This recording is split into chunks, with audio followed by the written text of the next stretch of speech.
What's up, nerds and nerdettes and wee little nerdlings all?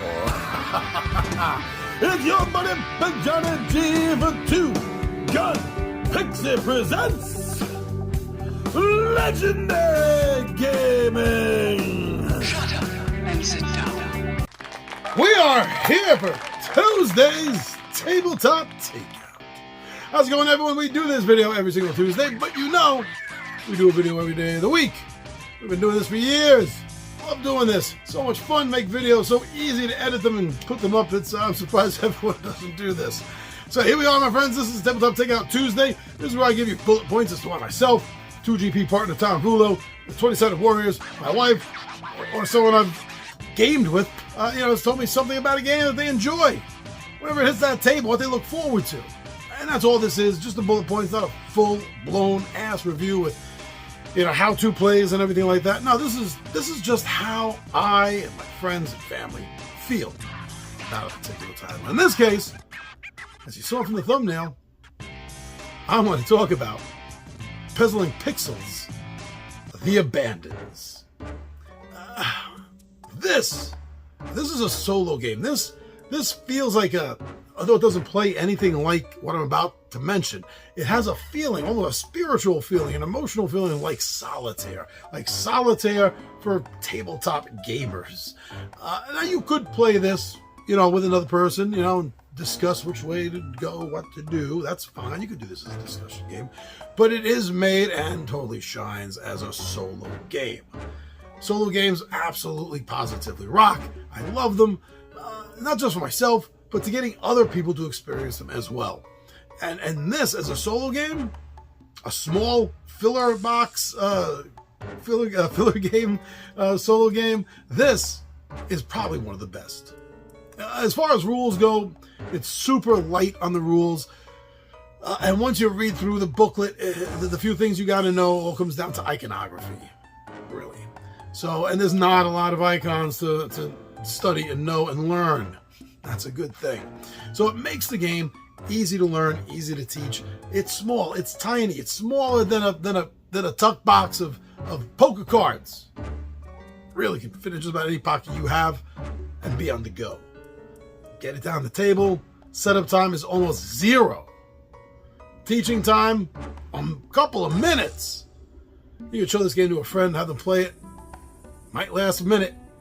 Actually, I think the fastest game I ever had lasted probably about 5 minutes. It was a horrible loss. Usually the game goes 10, 15 minutes maybe. It is. It's super short and to the point. That's great. It helps the game's replayability as well. Another thing that helps the replayability is how tough it is. I think my win-loss ratio, I think it's a little bit less wins than I would like. But it is a really fun game. You can get it down the table, you play it, and you can play it again and again and again, especially if you lose, because you want to beat it. It's an it! Come on, of course you, a person, want to beat an it! And that helps the replayability. And of course, this is such a randomization of building this maze-like labyrinth. But there's a difference. Building this maze-like labyrinth, building out in front of you. I love the tile building games. And as you're watching this and you have some control, depending on when you have multiple exits where you want to go, so it gives you some control over how it's going to be shaped on your table. That could be important depending on the size of the table you're playing on. The game brings together both a nice balance, I find, with the luck of the drawer, which is half the game, and the other half of the game is planning, coming up with a strategy. How are you going to strategize your way out of this one? It is a nice balance. But because there is luck, I know it's going to turn some people off. But trust me, I think the balance is a good, even 50-50. Now, besides this whole luck of the drawer, there's another aspect that the cards are giving you as far as mechanics of the game goes. And that's push your luck. It's not uncommon in card games. I think most often it comes up in dice games, but it's not much of a big difference. It can't be, can it? No. But this is push your luck with the cards. There are dead ends. I mean, that's really how you're going to lose the game, is if you get caught at a dead end and there's nowhere else to go and you don't have a bomb on you. You can collect a bomb.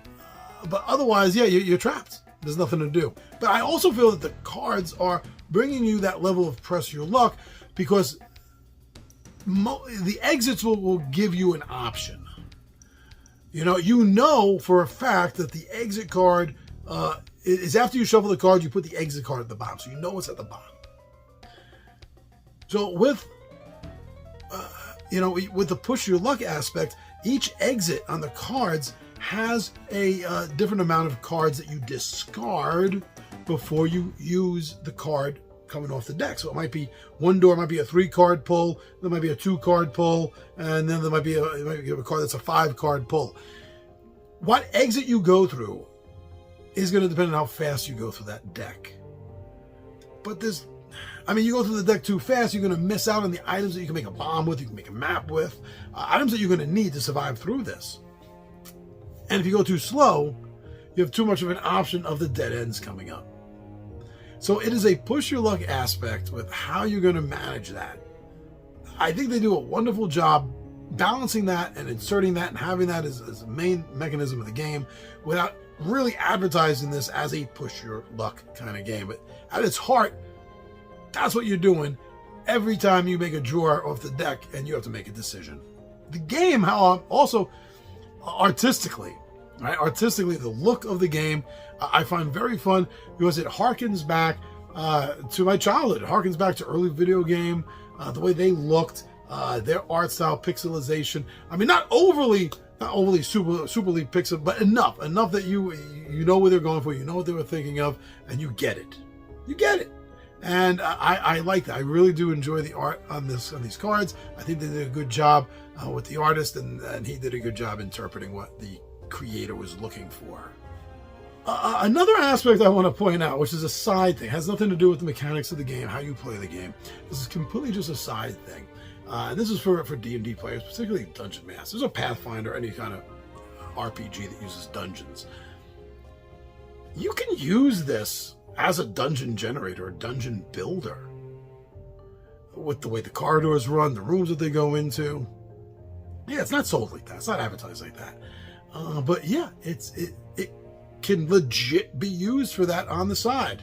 Isn't that nice when a game has an unintended second use? And this does.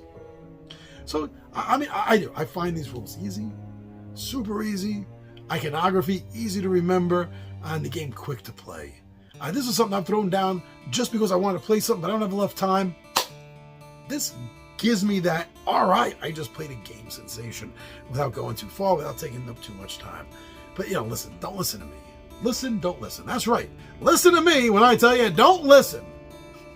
When individuals, influencers, try to tell you about a game, I'm just informing you. The best way for you to determine if you like a game, my friends, watch some playthroughs.